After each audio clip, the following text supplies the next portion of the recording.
Veterans are on a mission to help other vets land a job and help the environment while they're at it. 13 News Now reporter Megan Shin checked out their businesses on the Chesapeake, Virginia Beach border to see how. Megan. Well, David, J-Dog junk removal employees have been cleaning up Hampton roads for 2 years now.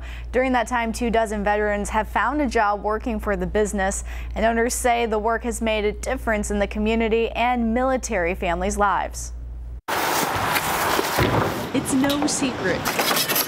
Military families tend to move a lot. I saw other service members struggle with having to clean out stuff before they change bases, especially the ones who had children. Now J-Dog Junk Removal is focused on hiring veterans and military families to get paid for the cleanups. And we give them that opportunity to still serve, the community. The Virginia Beach J-Dog Junk owner Keith Green served 24 years in the Navy. He's not the only veteran who owns J-Dog Junk. I did 12 years in the Marine Corps. I deployed to Iraq and Afghanistan as an infantryman, and my last duty station was here. Daniel Sharp says this business provides him a way to continue his service in the community.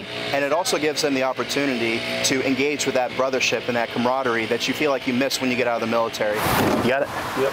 It's a job that goes beyond the physical work. They're still doing their physical training pretty much when they're with us because, a couch isn't very light. Anything you point out that needs to go? These junk removal experts don't throw away all the junk. They recycle and donate what they can to charities. In this ever-growing military community, these vets are making this world a little more eco-friendly while helping military families with the heavy moving and lifting of military life. I get just as excited as they are when they see it's all cleaned up and everything. I'm proud of what I just did.